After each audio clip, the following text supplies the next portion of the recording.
So in this one we're going to introduce the PyNGL library, which is a library with some useful 3D graphics type classes, and it's a port of a library that's been around for quite a long time within the NCCA for doing lots of the teaching, which is the library called NGL.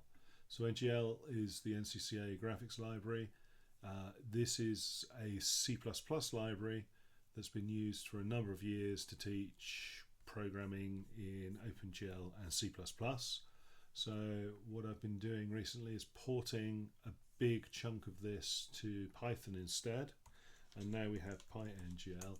This has been written in native Python, and it's also available to install directly on PyPy, which just makes it a lot easier. The second part of this library is also geared towards being slightly more agnostic of the graphics API. So whilst there's quite a lot of OpenGL code tied up in there, we can use this as well with WebGPU or Vulkan, as I'll demonstrate in various other things. But to get started, we can use UV, and we can say UV init. I'm just going to call this NGL demo. That's going to create a new project here, and you can see we've got our PyProject toml, readme, and main.py. I'm just going to use this then to demonstrate that we can UV add, and it's on PyPy as NCCA-NGL. It's a namespace package library, and this has installed it quite quickly because obviously I've already got it cached because I've been using it before. You can see that it has a few dependencies, so it is dependent upon FreeType, which is used for the OpenGL text rendering. GLFW is used for the unit tests only. NCCA and GL there is what's just been installed. We have NumPy, Pillow, PyOpenGL, PySide, because there's a few PySide widgets and things in here, because I've combined quite a lot into this to make it quite easy. Now, at its simplest level, we can run Python here, and we can import ncca.ngl, and that's going to import the library for us. And then if we just do a help ncca.ngl, you'll see that we've got a series of different elements in here. So we've got some abstract classes. So for example, in OpenGL, we've got a vertex array object. We've got base mesh classes for very simple mesh things. Bounding boxes, Bezier curves, first person camera, image, which extracts, in this case over PIL, an image that we can then use for things like OpenGL textures, or if we want to create other types of textures in other APIs, we can use that. We've got logging, which is sort of built in to write log both to file and to the terminal. In particular, logging to file is useful if there's an error with your program. You can just email me that log and I can look at it. And then you can see I've got matrix classes. I have down here vector classes. I'll talk more on the array classes too. There's some factory methods here. We have an implementation of OBJ, an implementation of a plane. We have primitives and prim data. Again, we'll talk more about this and other stuff. We've got a mix in there for PySide. Again, I'll talk about that in a future lecture. We have quaternions. We have a random class. We have OpenGL shader library. Basically, this allows us to deal directly with OpenGL shaders and set uniforms and set uniform buffers and anything that you can really do with an OpenGL shader. You can deal with that. We have a texture class, which is an OpenGL texture. We have a transform class, which gives us the ability to generate standard 3D transformations. Again, we'll look at that in detail. There are a series of VAO factories and VAO classes which deal directly with the OpenGL style vertex array object data. And then we have array data types to help us basically generate contiguous arrays of data for Vec2, Vec3, Vec4, which comes in very useful, although we can use direct NumPy arrays as well if we wish. And there's a few other bits and pieces sort of flying around in there. There's a utils class with some useful functions. At its core, we will normally do something like from NCCA.NGL import, and then we can import our individual things. So for example, vet3 mat3 like that. Say a equals a vec3. That will generate, as you can see there, a vec3 class. I can say a equals vec3 1, 2, 3. And you can see I've got 1 of type 1, 2, 3. Notice it will deal with both floats and other values depending on what we're doing. That may become important.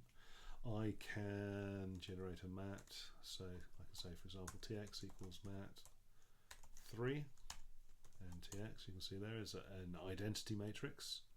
Now I can say a times tx. No, I can't. I have to do it that way. Tx times a. Ah, no, of course. Sorry, old habits die hard. It's been updated to use the new syntax. So we use the newly introduced matrix syntax there. So you can see there, for example, identity matrix, I can multiply either one way or the other. We can, for example, say tx equals mat3 dot rotate x by 45 degrees. Now you can see that I've got a rotation matrix, which is the equivalent of rotating around the x-axis in 45 degrees. Then I can say result equals tx times a. Again, habit at a result, and then you can see there's the version that's been applied to it. So all of that's quite simple. We can also, in the most part, generate things as NumPy, so that there are built-in sorry, there's NumPy to NumPy. We can convert to NumPy as well, so everything internally can be converted into NumPy arrays, which a lot of APIs need. We've also got lots of other sort of classes built in particular the ones that we're going to use. So from NCCA NCCA.NGL import perspective and look at. So we can say, for example, look equals look at, and then we can go vec3 and we can pass in the I position. We can say vec3 and pass in the look position, and we can specify the up axis like that, and that should now generate us a look matrix. And similar, persp equals perspective, passing a field of view, an aspect ratio, a near plane and a far plane like that. And then typically what we will do is we'll generate our modeling, viewing and projection transformations. So here we've got a look, which will be our viewing, and we've got the perspective. So we'll normally go persp, remember this time that it's an at, by look, and that if we have no model values there, you can see that we can generate our transformation matrix, which typically are passed to the GPU for doing all of our rendering and stuff like that. What we also have is from NCCA.NGL import transform. Sorry, it's just transform. Sorry, and this class represents a combination of spell that wrong. Of transforms. So if I do tx here, you can see tx.get matrix there, and you can see it's the identity matrix. But what we can now do is we can say tx.set position, something like that. Tx.set rotation. So this is representing a translation. The next one is representing rotations in the Cartesian axis, so rolling the X, rolling the Y, rolling the Z, like that. And we can also apply a uniform scale, so tx.set scale, like that, 0.2, 1 and 0.3, something like that. Now if we get the matrix, this is a combination of all the things. So we generally use this to generate our modeling transformations, and then we will combine it with our other transformations to do our overall per object we're trying to render transformation with the MVP model view project type paradigm. More of that in later lectures, but for now, any of the demos that are following up will now be using PyNGL to do some of this core work. This is equivalent to using GLM. It's actually tested against GLM in the C++ case. This is tested against the test cases that were generated with that. There are full unit tests, although not 100% coverage at the moment in here, so you can have a look to get a feel for all of this and what you need. You can look back at all the tests and everything else.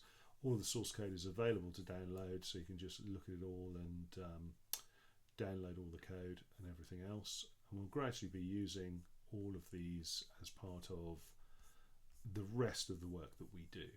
Now, at its simplest level, just install it from PyPy directly and use it. It'll be kept up to date. There's still a few little bits and pieces that are going on every time I discover something new within Vulkan. The rest of the elements that we're going to need to use, I will demonstrate in the next 3D graphics demos.